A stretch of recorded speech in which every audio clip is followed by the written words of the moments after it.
ಹೆಸರು ಬಸವರಾಜ್ ಮೈತ್ರಿ ನೈಕಲ್ ಅಂತೇಳಿ. ನಾವು ಮಾದಿಗ ದಂಡೂರ ರಾಜ್ಯ ಉಪಾಧ್ಯಕ್ಷರು. ಇವತ್ತು ಒಳ ಮೀಸಲಾತಿ ವರ್ಗೀಕರಣ ಬಗ್ಗೆ ಹೇಳಬೇಕಾದ್ರೆ ತಮಗೆಲ್ಲ ಗೊತ್ತಿರ್ತಕ್ಕಂಥ ವಿಷಯ. ಸುಮಾರು 30 ವರ್ಷಗಳಿಂದ ನಾವು ಮಾದಿಗ ದಂಡೂರ ಹೋರಾಟ ಸಮಿತಿ ಮೀಸಲಾತಿ ವರ್ಗೀಕರಣ ಆಗಬೇಕಂತ ತಮ್ಮದು ಹೋರಾಟ ಮಾಡ್ತಾ ಬಂದಿದ್ದೀವಿ. ಇವಾಗ ಮಾನ್ಯ ಕರ್ನಾಟಕ ರಾಜ್ಯದ ಮುಖ್ಯಮಂತ್ರಿ ಸನ್ಮಾನ್ಯ ಶ್ರೀ ಸಿದ್ದರಾಮಯ್ಯನವರು ನಮ್ಮ ಮಾದಿಗರ ಸುಮಾರು ವರ್ಷಗಳ ಹೋರಾಟವನ್ನು ಮೆಚ್ಚಿಕೊಂಡು ಇವತ್ತು ಒಳ ಮೀಸಲಾತಿ ವರ್ಗೀಕರಣ ಮಾಡಬೇಕು ಮತ್ತು ನಾಗಮೋಹನ್ ದಾಸು ಏಕಸದಸ್ಯ ನೇಮಕ ಮಾಡಿಗೆಸಿ ಇವತ್ತು ಮತ್ತು ನಮ್ಮ ಎಸ್ಸಿದಲ್ಲಿ ಜನಸಂಖ್ಯೆ ಎಷ್ಟಿದೆ ಅಂತೇಳಿ ಒಂದು ಸರ್ವೆ ಮಾಡೋಕ್ಕೆ ಕೊಟ್ಟಿದ್ದಾರೆ. ಆ ಸರ್ವೆಯನ್ನು ಅವರು ಸರ್ಕಾರ ಕೊಟ್ಟಿರ್ತಕ್ಕಂಥ ದಿನಾಂಕದ ಪ್ರಕಾರ ಸರಿಯಾಗಿ ಆಗಿಲ್ಲ ಅಂತೇಳಿ ನಮ್ಮ ಸಂಘಟನೆ ವತಿಯಿಂದ ಅವ್ರಿಗೆ ಮನವಿ ಮಾಡಿದಾಗ ಮತ್ತೆ ಒಂದು 5 ದಿವಸ ಎಕ್ಸ್ಟ್ರಾ ಕೊಟ್ಟಿದ್ದಾರೆ. ಅದು ಇವತ್ತಿಗೆ ಲಾಸ್ಟ್ ಡೇಟ್ ಇದೆ, ಅದು ಮುಗ್ತಾ ಇದೆ ಇವತ್ತು ಸರ್ವೆ ಲಾಸ್ಟು. ಆ ಸರ್ವೆ ಮುಗಿದ ಮೇಲೆ ನಾವು ಮಾದಿಗ ದಂಡರು ನಾಳೆ ಏನು ಹೋರಾಟ ಗುರಿಯನ್ನು ಮಾಡಬೇಕೆಂಬ ಉದ್ದೇಶಕ್ಕೆ ನಾವು ಕರ್ನಾಟಕ ರಾಜ್ಯದಲ್ಲಿ ಮತ್ತು ನಮ್ಮ ದಂಡೂರು ವತಿಯಿಂದ ಸಭೆಯನ್ನು ಆಯೋಜಿಸಲಾಗಿದೆ. ಸರ್ಕಾರ ನಿಲುವು ಏನಿದೆ 30 ವರ್ಷಗಳನ್ನು ಬೇಡಿಕೆ ಈಡೇರಿಸೋಕ್ಕೆ ಏನು ಒಪ್ಪಿಗೆ ಕೊಟ್ಟಿಗೆ ಸದನದಲ್ಲಿ ತೀರ್ಮಾನ ತೆಗೆದುಕೊಂಡು ವರ್ಗೀಕರಣ ಜಾರಿಗೆ ಮಾಡಿದರೆ ನಮ್ಮ ಹೋರಾಟ ಇಲ್ಲಿಗೆ ನಿಲ್ಲುತ್ತದೆ.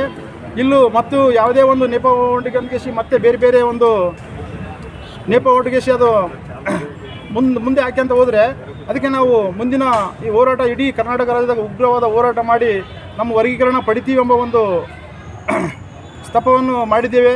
ಅದಕ್ಕೆ ಮಾಡು ಇಲ್ಲ ಮಡಿ ಅಂತಕ್ಕಂಥ ಒಂದು ಕರ್ನಾಟಕ ರಾಜ್ಯದಲ್ಲಿ ಈ ಹೋರಾಟವನ್ನು ನಾವು ಮಾಡೋಕ್ಕೆ ನಾಳೆ ಸಭೆಯನ್ನು ತೆಗೆದುಕೊಂಡಿದ್ದೇವೆ.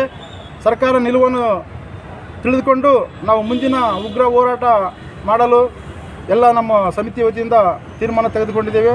ಅದಕ್ಕಾಗಿ ನಮ್ಮ ಕರ್ನಾಟಕ ರಾಜ್ಯದಲ್ಲಿ ಪ್ರಪ್ರಥಮವಾಗಿ 1992ರಲ್ಲಿ ಮಾಪಣ್ಣ ಹದಿನೂರವರು ನಮ್ಮ ಮಾದಿಗಿರಿ ಕಷ್ಟಗಳು ಸುಖಗಳನ್ನು ತಿಳಿದುಕೊಂಡು ನಮಗೆ ಒಳ ಮೀಸಲಾತಿ ವರ್ಗೀಕರಣ ಆದರೆ ನಾವು ಮಾದಿಗಿರಿ ಬದುಕೋಕ್ಕೆ ದಾರಿ ಇದೆ, ಇಲ್ಲಪ್ಪ ಅಂತಂದ್ರೆ ನಾವು ಮಾದಿಗಿರಿ ಭಾಳ ಕಡಿಯಾಗಿ ಉಳಿತೀವಿ ಅಂತ ಒಂದು ಮನಗೊಂಡುಗೇಸಿ ಅವತ್ತು ಮಾದಿಗೆ ವರ್ಗೀಕರಣ ಮೀಸಲಾತಿ ವರ್ಗೀಕರಣ ಸಂಘಟನೆ ಮಾಡಿ 30 ವರ್ಷಗಳಿಂದ ಇಲ್ಲಿ ಇದು ಮಾಡಿದ್ದಾರೆ.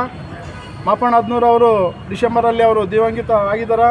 ಅದಕ್ಕೆ ಅವರು ಆಗಿರ್ತಕ್ಕಂಥ ಮಾರ್ಗದರ್ಶನದಲ್ಲಿ ನಾವು ಮುಂದೆ ನಡೆಸ್ಕೊಂಡು ಹೋಗೋಕೆ ಇಡೀ ಕರ್ನಾಟಕ ರಾಜ್ಯದಲ್ಲಿ ಪ್ರತಿಯೊಂದು ಜಿಲ್ಲೆಯಿಂದ ನಮ್ಗೆ ಮಾಪಣ್ಣ ಹದಿನೂರವರು ಮಗನಿಗೆ ಫೋನ್ ಮಾಡ್ತಾರೆ, ನಮಗೆ ಫೋನ್ ಮಾಡ್ತಾರೆ.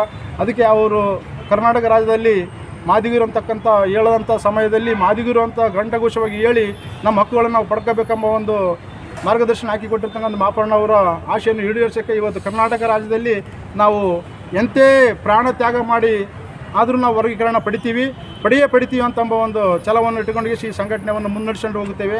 ಅದಕ್ಕಾಗಿ ಕರ್ನಾಟಕದ ಮಾದಿಗೆ ಎಲ್ಲರೂ ನಮಗೆ ಸಹಕಾರ ಕೊಡಬೇಕು. ಎಲ್ಲ ಸರ್ಕಾರನೂ ಸಹಕಾರ, ಪೊಲೀಸ್ ಇಲಾಖೆನವರು, ಮಾಧ್ಯಮದವರು ಪ್ರತಿಯೊಬ್ಬರು ನಮಗೆ ಸುಮಾರು 30 ವರ್ಷಗಳಿಂದ ಸಹಕಾರ ಕೊಟ್ಟಿದ್ದಾರೆ. ನಾವು ಕಾನೂನು ಬಾಹಿರ ಯಾವುದು ಕೆಲಸಗಳನ್ನು ಯಾವುದು ಹೋರಾಟಗಳನ್ನು ಮಾಡಿಲ್ಲ. ನಮಗೆ ನ್ಯಾಯಯುತವಾಗಿ ಹಕ್ಕು ಬೇಡಿಕೆ ಅಂತ ಬಂದಿದ್ದೀವಿ. ಅದೇ ನ್ಯಾಯಯುತವಾಗಿ ಹಕ್ಕು ಸರ್ಕಾರ ಒದಗಿಸಿಕೊಡಬೇಕಂತೇಳಿ ಈ ಮಾಧ್ಯಮದ ಮುಖಾಂತರ ಸರ್ಕಾರಕ್ಕೆ ಮನವಿಯನ್ನು ಮಾಡಿಕೊಳ್ಳುತ್ತೇನೆ. ಜೈ ಮಾದಿಗ. ಜೈ ಮಾದಿಗ. ಮಾಪಣ್ಣ ಹದಿನೂರು.